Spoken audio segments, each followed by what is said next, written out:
Welcome to Shaken Not Burned, a cocktail of solutions for a sustainable future. I am Giulia Bottaro and I'm joined today by Felicia Jackson because our colleague Heather Dinwoody is still on holiday. Lucky her. Today we're going to talk about 3 stories as usual, and at the end we have an interview with a change maker. The 3 stories today are very, very closely connected to each other. 2 of them are discouraging. One of them is encouraging. So we'll start with the discouraging one.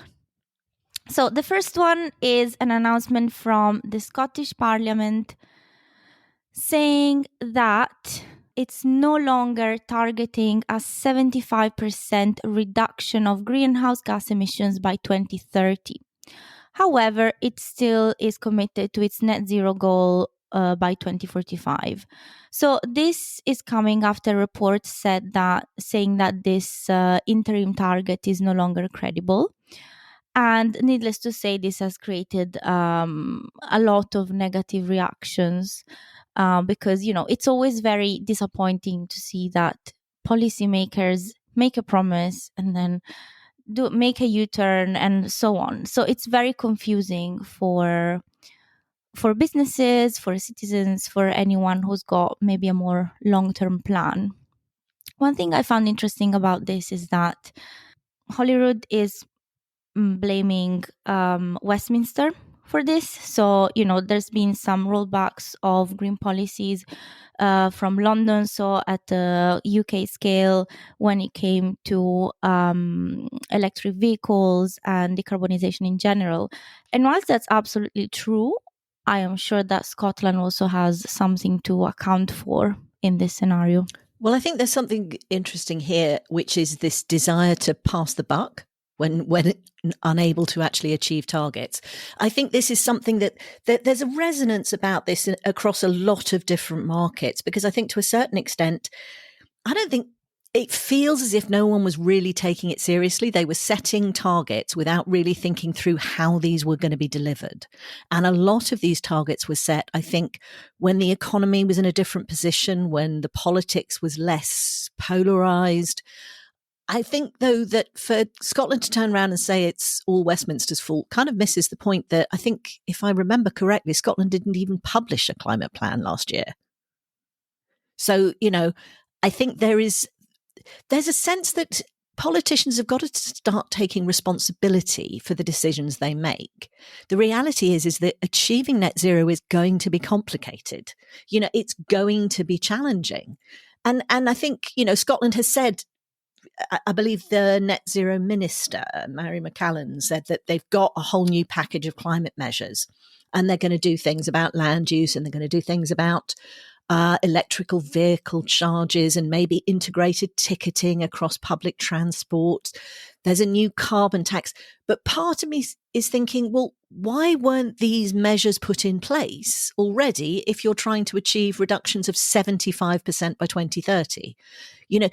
We talk a lot about companies needing to have credible and robust transition plans, but how are companies supposed to do it if governments can't put them in place? Yeah, definitely. Actually, I'm reading an interview that Chris Stark had with the BBC. So Chris Stark is the head of the Climate Change Committee, which is an independent body advising the UK government on its climate plans.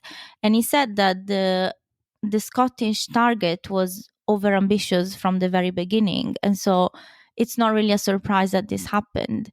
And it always feels with these things that, so many companies and governments have a net zero by 2050, usually goal, in this case by 2045.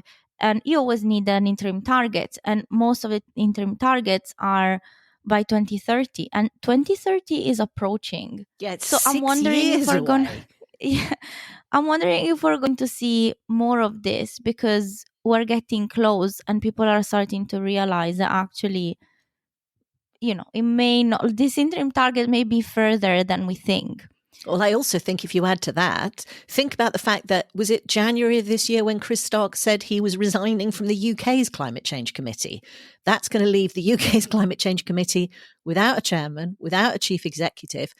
And when we've got a government that, shall we say, isn't necessarily putting the full welly behind its climate measures, there's questions about what is actually going to happen. I know that the government has said our record on net zero speaks for itself, but the reality is it does seem to be a lot less ambitious than it was. And the Climate Change Committee has repeatedly warned that the government's not on track. So for me, this is a really worrying indicator that it's not just one set of government, it's not a regional government, but the national government as well. No one seems to be able to work out how to achieve the goals they've set themselves. And this leads somewhat nicely to the second story, which is about Unilever. Unilever, I'm not sure if people know who they are as a company, but they are behind many brands that we know, from Dove to Ben & Jerry. They're a huge, fast-moving consumer goods company, and they've been like the leader on green action and climate action from a corporate perspective for at least a decade. Which to me has always seemed, may I say, a bit funny, because they must produce products that are made of chemicals, and they're packaged in plastics and are delivered all across the world. But that actually, to me, is why they've taken the actions they have. Because if you have really smart people in charge of running a company and they can look at their supply chains and go, hang on a minute, these supply chains are not that resilient. We can't afford to be using virgin materials all the time because we've got a global business that requires all these usages. What if that starts to cost more? What if we can't get hold of what we need to? And what they've been doing is working towards, changing their environmental footprint. They've done quite a lot of work on emissions. And if you think about it, I get your point about it seeming bizarre because they're so reliant on things that are environmentally damaging. But at the same time, they're consumer facing. They actually have to deal with potential backlash. They want to be seen as a leader, and they even came out, I think, in March with some new climate goals and some actions on emissions, which is why this news about plastics and diversity is so off-putting. Well, we need to mention the news, actually. We've just prepared the ground. Prepare to be disappointed. So Unilever initially said it would have its use of virgin plastics by 2025. And it's now saying that it will cut a third by 2026. So Can I just interject and say, yes. Do you know that means 100,000 tons of new plastic every year, just by shifting their target? Yeah, and I mean, this speaks to the volume of this giant company. And yes, all these plastics, and where it's gonna go? Well, we might, some people may imagine the ocean, but am I allowed to say that? Okay, I'll say that. Well, it's not their fault. If it goes into the ocean, ultimately, it's not their fault specifically. But it's the fault of the system in which we operate. Yes. And the reality is that we've got microplastics in human blood. We've got plastics in the Arctic. I don't think there's any part of the food chain now or the water system that doesn't have plastic in it. There's a reason that governments have got together and are working on developing a global plastics treaty along the same lines as a global climate treaty, because plastics are so damaging. I wonder how No, I mean, it's true. I wonder how Unilever is going to react to the future global plastics treaty, considering that it's now, it's paring back on its promises. But on the social side, the company has decided to scrap a pledge to pay direct suppliers a living wage by 2030, and instead it proposed fair pay for suppliers, accounting for half of its annual spend on goods and services by 2026. And also, it had a promise to spend 2 billion euros per year with diverse businesses by 2025, which is gone. And another commitment, gone as well, that 5% of its workforce would be made of people with disabilities by the same year. It's like, what? Like, and why? What's crazy to me about all of this? It's a bit crazy. I understand there's all this backlash against ESG. I understand there's this backlash against, being woke. But actually, if you think about it, if you don't give people access to jobs, to being a supplier, you end up with replicating the same systems over and over again. And the one thing we really have begun to recognize is doing everything in the same way we've always done it is destroying the planet. I mean, that might sound a bit grandiose, but that's what's going on. We need to change the way we do things. And Unilever, which was the poster child for doing the right thing, is backtracking. Also, I would like to spend a minute on the concept of a living wage, right? A living wage is money that allows you to not be below the poverty line. And here we're just fine. Let's just not pay people with the living wage. Let's just have them working full time and be poor. I mean, that's just insane to me. And it just shows how the system, the flaws of the system that we live and work in. But, that's probably a very big conversation right here. It is a very big conversation, and one that, may need to go further, but it's a fascinating thing just in terms of the economy. This is off topic but related, which is there's been all this discussion about sick note Britain and how, there's so many people in the UK who are not working. But if you actually read the research, you're actually reading about the fact that this goes back to, the global financial crisis, the lack of investment in education and healthcare, the lack of ability people have to make a living wage to look after their families. And you've got an entire generation of people growing up in insecure circumstances, uncertain about what the world is going to bring them. That is going to have an effect on mental health, which is for the first time becoming more of a challenge for the younger generation, whereas it used to be older people worried about the future. And it has long-term health effects. I don't understand how anyone who expects to sell things to people doesn't understand that people need to be healthy and happy and have jobs and have money to spend in order to buy those things. Both sides have to work for the economy to work.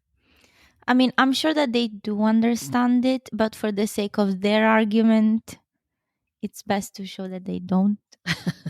I'm not naming names. I'm just saying in general, that's the vibe I get. Well, I think this comes back to this whole idea of what is the purpose of a company. We talk a lot about values and what companies want to do. And there's talk about, companies are doing ESG and trying to become more sustainable to appeal to consumers and to appeal to potential staff members. But, we're in a cost of living crisis. The economy is not exactly healthy. Inflation is rampant. And what it seems to look like is companies turning around, looking at their shareholders who want a quick return and prioritizing that return over long-term longevity of the business model. Which, by the way, seems to be what Unilever is doing. By the way, I do think it's important to mention that obviously the reason we're talking about Unilever is because it was leading the charge. There are a lot of companies that obviously perform far more poorly. And I think there's also this issue that companies are worried about saying they're going to do one thing and can they actually achieve it? There's been some really interesting work around companies, for example, that set targets under the SBTI.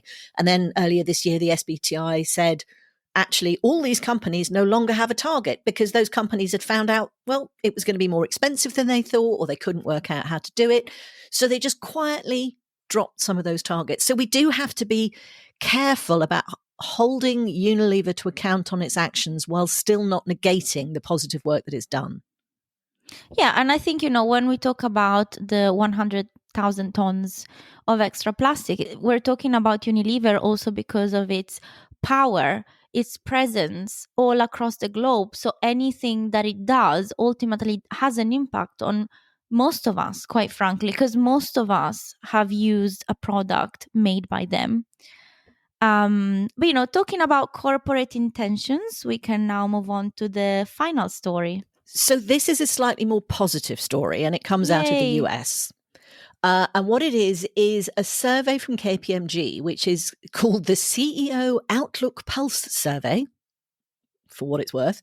But basically what it's talking about, it's an annual survey that comes from KPMG, and it looks at what CEOs from large companies, and that means companies with annual revenue of over £500 million, and a third of which have more than 10 billion in revenue, on what these companies consider the key challenges and opportunities in growing their business. Now, long term, these businesses have also got to manage both near-term risk, so inflation, cost of living, energy crisis, but structural economic changes, and that's demographics, the impact of climate change, all of these different things. Obviously, one of the key issues that's been in the papers a lot over the last year and a half is AI and the impact on jobs and all of these different elements. But basically, what this survey has come back with showing that CEOs are expecting significant returns from sustainability investments within 3 to 5 years. What that means is that actually ESG initiatives, whatever is going on politically, are actually a really significant operational priority. I mean, there's the common things, inflation proofing capital, managing input costs, advancing digitization, improving supply chain resilience and the customer experience. The thing is that actually sustainability has an impact on many of these things as well. And what this is saying, 55% of the CEOs in the survey said they expect to see these significant returns, and another 19% are actually expecting significant returns between 1 and 3 years. This is all about that shift of seeing sustainability not as sort of do-gooding, but as a path to profitability. It's about transforming the way in which we do business. We talk a lot about how we can't afford to continue business as usual. These are initiatives which are trying to transform the way in which we do business. And that means the products that are developed and delivered around the world. It's about governance. It's about operations and emissions management. And it's really interesting to me that within sustainability itself, it's actually operations, which is emerging as the top focus at, I think, 42%. Now, that doesn't surprise me, because if you look at operational changes towards sustainability, you're looking at efficiency, you're looking at lower impact products, you're looking at renewable energy, which might mean that you have a stable price of energy into your business, so you don't have to worry about the energy crisis. What I like about this is that it's coming from the managers themselves. So usually this thing that sustainability is good for business, maybe it's written by analysts or by researchers, or in general, it's a theory side of things. And then the companies say, okay, well, but in practice, for XYZ reason, it's challenging. But here we've got the companies themselves saying it's good for us. We're happy with this. We're expecting good returns. And so I think it's showing how the theory is working in practice. I think one of the things that I also love about it is that there is all this fear about generative AI and how that's, coming for creative jobs and that sort of thing. But there's something really interesting happening, which is industrial AI, which is accessing data in different ways. And given that one of the biggest challenges to a lot of sustainability initiatives has been being able to measure what's actually going on and understand what's going on so that we can change it for the better, there is this huge movement in industrial AI of actually improving reporting, improving understanding, supporting and enabling optimization of operations. And I think that's an incredibly exciting potential for these businesses. It definitely is. This is all we've got time for this week in terms of news, but stay with us after the break for the interview of the week.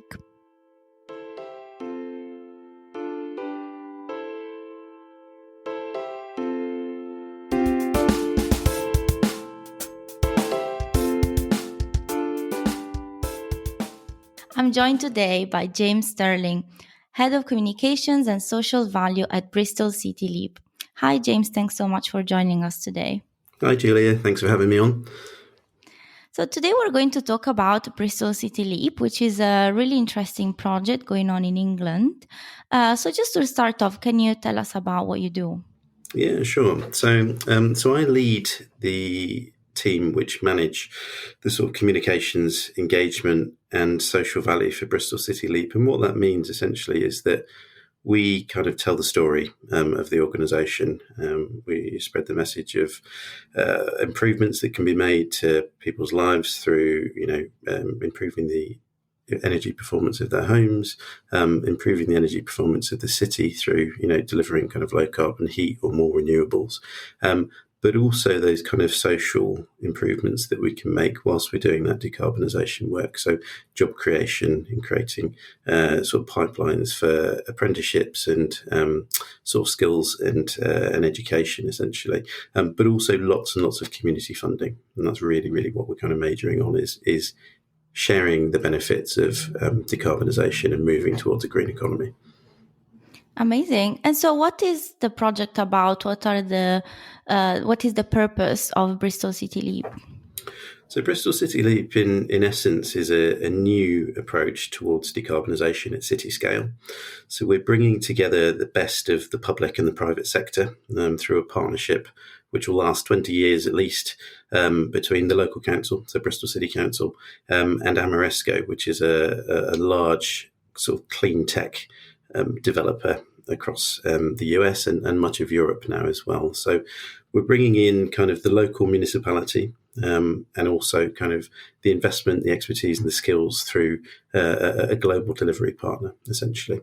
And what Bristol City Leap will do over the next 20 years is deliver at least £1 billion worth of clean energy projects for the city. And that's everything from renewables like solar, large-scale wind across the region, but also lots and lots of energy efficiency work across our social housing and across the private and rented sectors. So we're looking at greening up thousands of homes. We're looking at delivering thousands more sort of megawatts of clean generation, and also the decarbonisation of Bristol's heat. So we know that heat is a huge contributor to carbon emissions. So we've delivered already a great sort of expansion on our low carbon heat network, which brings heat from lots and lots of different low carbon sources to houses, kind of tower blocks, offices, new developments, and the like all over the city. So I imagine that this project is both delivering savings and jobs to the city. So can we maybe talk a bit in depth about the benefits? Absolutely. So whilst at its core, Bristol City Leap is a decarbonisation project, we're looking at, over the next 5 years at least, 140,000 tonnes reduction of carbon for the city. It's also really, really about sort of things that we can do for the betterment of society. So through that mass investment, what can we do to improve the lives and the life chances of people in Bristol? And so we've committed to delivering at least 1,000 jobs over the next 5 years. Those will be kind of all manner of jobs. So some that will be kind of in delivery, but others that will be more sort of back office functions, kind of marketing around sort of green energy projects or accounting and that sort of thing. So a broad range, not just kind of, blue collar, but a real mix of jobs there. We're also doing a lot of work with local communities. So we have a very bustling and thriving community energy scene within the city. We've got kind of over 50 groups now that are very active in that space and delivering and wanting to deliver their own kind of decarbonisation projects. So we're working really closely with them to bring funding. There's a lot of great ideas out there. We know that community energy is invariably part of the solution to creating a net zero Bristol by 2030. And we really want to bring those communities and the residents along on that journey with us. The other kind of key thing that we're doing around social value is around kind of the social justice. So whilst we're kind of creating those jobs through the work that we're doing and through our wider supply chain, we're also really keen that the people working in those jobs are paid a fair wage. So we have as a prerequisite really a commitment that any partner that works with us must pay all of their staff at least a real living wage. So that goes over and above the minimum wage and actually is a wage that's in line with inflation so that people can get a good future-proof career but also get a fair wage for the work that they're doing. Definitely. Oh, that sounds amazing. And so where do you expect this money to come from, this £1 billion? It's a really sort of diverse range, actually. So some of the money will come from Bristol City Leap. So sort of, our partners, Amoresco, and our subcontractor, Vattenfall, who are working specifically on the heat network, will bring some of that funding in. Some of the funding will come from Bristol City Council, particularly where we're looking at kind of decarbonisation of their social housing stock. And they have some 28,000 homes that the council manages, actually, and obviously residents and tenants within those. But then there's a broader kind of look at sort of third-party finance, so investment that can be brought from outside of the city. We're launching a crowdfunding platform which will enable local people to contribute to projects and have a stake in a bit of democracy around how those projects are delivered, but also get a reasonable rate of return as well. So it's a broad range. Okay. Broad range. Interesting. And so this, I read on your description that this is a world first initiative. So how did it come to be? It's a really good question, and it's quite a long origin story that we've got with Bristol City Leap, but I'll try and condense it down. I think it might be useful for other cities, to take inspiration, because it sounds like a really great project with so many benefits for everyone. Absolutely. So, I mean, the kind of the origins of Bristol City Leap were really grounded in what was going on in the sort of local kind of city and the local council, and what was being delivered by Bristol City Council. So lots and lots of great projects have come through the council over the years around decarbonisation. I think to date, I think it's in the last 7 years, they'd invested over £100 million, which is fantastic for a council. Had a really kind of strong operational energy team within the council that were delivering multiple sort of types of technology and lots of different projects. I think the view was that our goal of 2030 to be kind of carbon neutral or net zero by then, although there was lots of great work going on within the council and across the city, it simply wasn't enough to get us on that trajectory and on that path to move the city forward on that journey quick enough to truly address the climate emergency ultimately. And so the council really kind of spearheaded this work, and we're looking at an alternate way of delivering for the city. And that's kind of where Bristol City Leap came from. It was looking at how do we bring in the investment, the expertise, the knowledge, and the people to deliver at the scale that we need to do. So I actually worked on some of that kind of the early stage procurement around kind of how we brought those two entities together. And it is, really, it was really difficult, if I'm honest, because there wasn't a blueprint or a template for us to follow. But what we have seen is a fantastic response from other councils around the country, and even actually municipalities around the globe in terms of the approach that we're taking. We've now also seen, just in the last couple of months, that the government or UK government have actually looked at the model, seen it as something that they believe to have, a future and the ability to be templated and replicated elsewhere. So they've actually put some funding into 3 councils now, I think. North Yorkshire, I think, was one of them, Greater Manchester Combined Authority, to actually start to roll out their own sort of city leaps, or whatever they want to call them in the future, the Manchester Leap or some such. So we're seeing that kind of ripple effect already starting to happen. And that's, that was our dream early on, was to create something that could lead to much broader decarbonisation the world over. Amazing. Yeah, it sounds really exciting and inspiring. So are you able to give actual tips to the municipalities that you said have contacted you, or is it more like a general overview of how you dealt with things? I think there's lots of learning that we built up over the couple of years that we were sort of establishing this partnership. And so I think there are some really practical things that we're sharing with those municipalities, and indeed, with government through not only through the sort of government departments, but also through the kind of think tanks as well, like 3CI and the like, that have come through. UK 100 we've done lots of work with. And so it's kind of a range of kind of practical information, but also, I guess, some advisory stuff, because I think we always have to take into account that every city, every region has its own challenges. They're all slightly different. Some are more rural communities, some are much more kind of urban in terms of density. So there will be kind of, tweaks that need to be made. But in terms of the kind of overall structure of the partnership and, how we go about sharing what, I guess, the public sector and the private sector can bring to the table, those things really stand, I think. And that's the benefit and the beauty of Bristol City Leap. And talking about your partners, so Ameresco and Vattenfall, did you feel you needed to do some convincing to bring these companies on board, or did they see an immediate benefit for them to join? Yeah, I mean, I think our initial approach really was to look at kind of all the work that had happened within Bristol, so all the development work and, the early stages of the heat network that had been delivered, the wind turbines that we'd built, the solar farms and such, and the energy efficiency work.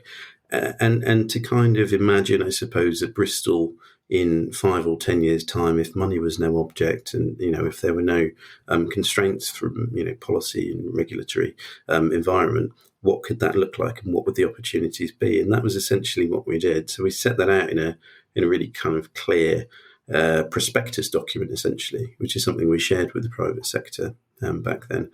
And the response was really overwhelming, I think, in the early stages of kind of getting expressions of interest from the private sector.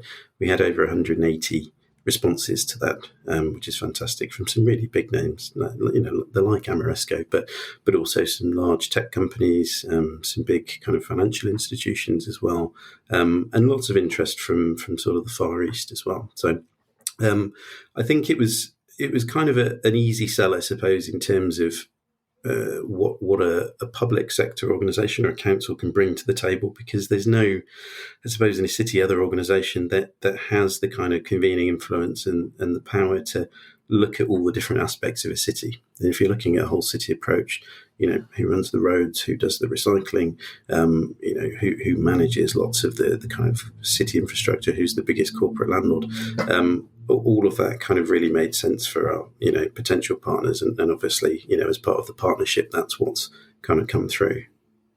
Interesting. Yeah, it sounds to me like this is a way to really have a holistic approach to decarbonizing a city, as opposed to having lots of small projects that may have a limited interaction with each other and hope that they work. And I think this is so critical in the sustainable transition, to have this holistic approach.